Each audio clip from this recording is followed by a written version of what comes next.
Chapter 35. Plum. How can I describe the birth? I suppose it's something to say I am still here to tell the story. But I should start before that, with Co. I had given up hope on Co. Perhaps the letter had never reached her, I reasoned. Perhaps the address was outdated, or even worse. Co had a whole new wondrous, enriching life, one I would only make more complicated with my reckless decisions that landed me in this mess. As each day swam into the next, I tried to banish all the scenarios from my mind. It did no good anyway. The best thing to do was prepare myself for the birth and for whatever would happen afterwards. And then, just 2 weeks before my due date, I heard a rapping at the door. I jumped at the sound of it. I assumed it was Ash, coming to make Dia presence known. But it wasn't. It was Co. Co. She had come to rescue me. She was my savior all along. I managed to heave my body off the bed, and leaning on the walls for support, slowly made my way over to the back door, which had a square of glass cut into its center. Co peered through the glass, her hand cupped around her face, but the light was too harsh to see anything through it. She began to call for me. "Plum, are you there? It's me, darling. Please open the door. Are you okay?" I grabbed my set of keys from a small basket in the living room and frantically tried to open the door. But my hands were so swollen, and I was so nervous that I dropped the keys on the floor twice. After considerable effort, I finally got the door open, and there she was. There was my Co. Her hair was shorter, and her clothes were more formal, but they still possessed a sense of tender personality, I remembered. Her expression, soft and forthright, her soft, full lips, her eyes, they were all just as I remembered. I fell into her, and we both cried for what felt like hours. Co was the one to break us from our reunion. "Darling, hi," she beamed at me. "I have so many things I want to say, and I'm sure you do too, but," she began as she took in the full sight of my pregnant body, standing awkwardly over the threshold of Z's back door. "Right now, we have to get you out of here. I'm so sorry it took me so long," Co said, hurriedly rushing into the house to find things. "I can't tell you what it is for me to see you right now," I said, standing at the threshold, taking her in. "Co, my darling Co, standing in the house of this sordid tale and disaster I had allowed myself to become a part of." She looked back at me and smiled. "Whatever it is for you, I promise, Plumtree, it is the same for me. But right now, let's get your things. I don't want her to come in while we're here. What a mess that would be. Are you packed somewhere? Maybe you had a bag for hospital if I wasn't able to come for you?" She walked back to me and put her hand on my cheek. I melted, wobbling on my feet. "Oh, it's in the back closet in the guest room, behind all the clothes." I started to walk towards the spare room with her, the one I imagined Hannah had spent just as many lost and lonely nights in as I had. "No, darling, please. You sit. I'll take care of everything. Once I load the car, I'll come back for you," she said, rushing into the room. Co grabbed some drinks and snacks from the fridge and pantry in Z's kitchen. She worked fast, and before long we were on the road, headed back to wherever it was that Co lived. I didn't care where it was. All I knew is I was out of Z's reach, and I was with Co, and that the creature growing inside of me would be safe. To be honest, I don't remember much of the labor itself, but I recall that just as I was beginning pre-labor complications, Co placed a hot cloth on my forehead. I couldn't believe how differently this moment was turning out to be from what I had originally imagined. I shuddered at the thought, and then banished it from my mind. I was too sedated to be able to remember it all. Our child was larger than a traditional child, but she was born healthy, without the complications of Ash's birth. Oftentimes, near the end of my pregnancy, I wondered what Ash was doing, if Dia was still alive. Would Ash really make Z's life miserable after not receiving the creature Dia requested? Even now, I can still feel the deep wounding of the incision across my belly.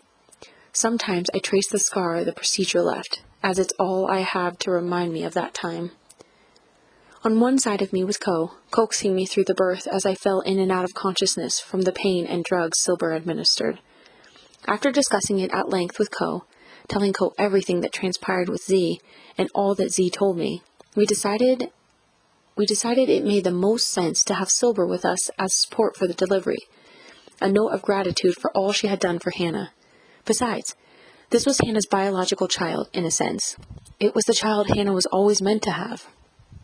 Just before the birth, I sent Silber a very long letter of everything that had happened, She responded quickly, thanking me for my confidence and saying that nothing would please her more than to support us. Silver lived with us those few days before the birth and for a few weeks after. We spent many hours commiserating over Z's narcissistic ways and how enraging her pattern of withholding from Hannah was. I could tell Silver cared deeply for Hannah. Co and I often wondered if anything more happened between them, but we never pried further. At the final hour of the delivery, just before Silver sedated me so she could cut me open to remove the creation Z urged me to fulfill for her, I begged Co to name her myself. I know we will raise this child as our own, but after all that I've been through, I just really want to be the one to name the little P. I whined, wailing through the tears, reminding me of how I used to scream my needs at long last to Ba, knowing that quieting my tears and cries was the only way he would ever acquiesce to my desires. Z seduced me into being her container for this experiment. As soon as she got what she wanted, I became empty to her, like paper, I moaned. Shh, shh, Co soothed in my ear, bringing me out of my fever dream. Of course you can name the plumlet. She winked. I smiled through the pain as her voice reminded me of an earlier time filled with fantasy and potential. Maybe now that I was with Co, it could be that again. Whatever you would like. She placed a hand on my belly then. It had a mothering effect on me, and I closed my eyes. But darling, she said, searching my face for a sign, you know this child can never be ours, right? It will always be Dia. She gestured her head out the window, where beyond the bright wash of light we imagined Ash loomed, ready to take the very thing that returned us to one another, even though we knew Ash had no idea where we were, so far from Z and anything Ash knew. I knew this question and this fate would come. I had known it from the first moment Z told me her story, and yet it was more than I could stomach. I began to weep a deep, body-heaving cry that made the medical bed under me shake from the weight of us. I wept for all the losses of my still young life, for Ba and Ma and Z, and the life I dreamt I would have with my creation, a creation that was never mine, but only of me. Co stroked my hair as I wept. As my crying subsided, Co offered that we could think about what to do about Ash later, and asked me a final question just before the next dose of liquid sedation hit my bloodstream. Well then, darling, what would you like to name our unwieldy little creature? Co smiled. I did not hesitate. Iphis. Ephis. Iphis. Could be either. Sorry, I don't know. Iphis. I told her. I did not tell Co why. I didn't have to. Iphis was the story of the girl raised as a boy after her father threatened to kill any child of her mother's that was anything but male. The girl raised as a boy who fell in love with a girl and was only able to marry her after the Egyptian goddess Isis, moved by her story of love and disguise, transformed her into a boy.